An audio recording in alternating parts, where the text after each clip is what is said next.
Hello everybody, welcome back, Up Front Off-Road. Today I'm going to share with you guys my thoughts and experience with these Bushwhacker flat style fender flares, which I've had for over 2 years now, done a fair amount of on and off-roading with them. So many people ask the question, are these worth the money? They're quite pricey. I paid around 800 bucks for these 2 years ago. They're probably more than that now. I will also have a link to these down in the description if you're interested. Yes, they're expensive. Are they worth the money? Really depends on you and what you plan on doing with them, and the overall look that you're really just trying to achieve with your Jeep.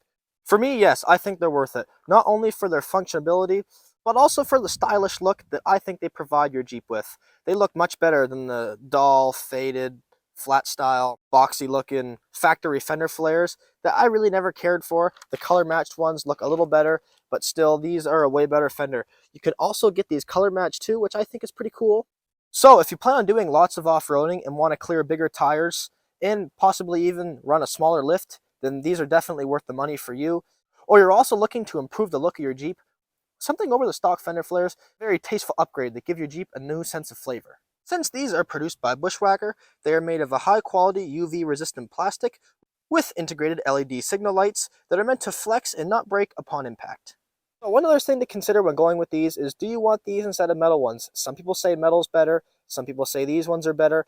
Personally, for my setup, I would rather these over metal ones, because metal ones chip and over time they rust and you have to repaint them, which I think is kind of a pain. With these, of course, since they're plastic, you don't run into any of that. And the metal ones are never as wide, they don't cover nearly as much. I have seen a few Poison Spotter aluminum ones that look very similar to this. I would be interested to see how well those stand up, but I have zero experience with those. Some people say that these aren't as good as metal because when you run into something on the trail, since they're plastic, they transfer all the impact through to the Jeep and dent or damage the body. But on the contrary to that, these bend and flex, so they might absorb that impact and not transfer it to your Jeep. I've really never run into anything with these hard. I've hit like small, slight trees with this. It wasn't really hard enough to do anything, and they flexed a little bit. I really can't say for sure on that which is better. I think these are better because I think they would flex and save it from denting the body of your Jeep. If it was a metal one, it could transfer that right through to your body. But that's something that's worth considering.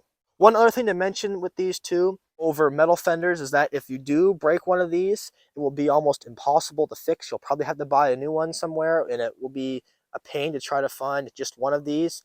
With metal ones, you won't have that. If it does break or bend, you can just weld it or straighten it out. With these, you're not going to have that option. However, it is worth mentioning that when you add these fenders, they do not cover nearly as well as the factory ones. They throw a lot more rocks and mud up the side of your Jeep. Like, if you don't have any running boards or mud flaps, you will definitely get stone chips from this. It will chip the side of your rocker panel, your door hinges, the fender. That is something I want you guys to be aware of.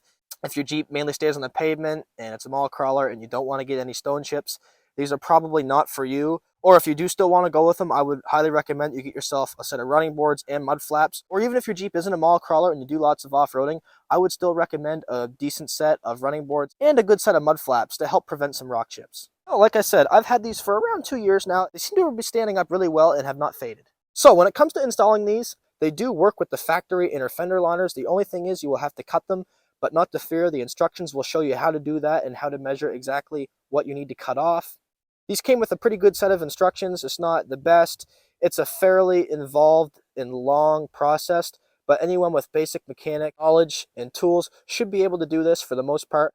I didn't find it that big of a deal, but it can be a bit of a pain at the same time. One other thing too, if you do plan on buying these, make sure that you check off whether or not your Jeep is a 2 or 4-door, because the rear body lines for a 4-door and a 2-door on these are slightly different, and 2-door ones will not fit a 4-door, 4-door will not fit 2-door. So you can really see a benefit with these if you're running a smaller lift kit and bigger tires. If you remove your sway bar links during suspension flex and travel, there will be less chance of your tires coming up and breaking off your fender flares. Overall, I think they're well worth the money if you plan on going off-roading and running bigger tires, with the added clearance they provide and also improving the look of your Jeep. These totally transform the look of your Wrangler, bringing a whole new light to your style and look of your Jeep, making it a one-of-a-kind. So that's it for the video today, guys. If you thought that was a good one and you want to support me, hit that subscribe button. And if you have any questions, let me know down in the comments below, and we'll see everyone later.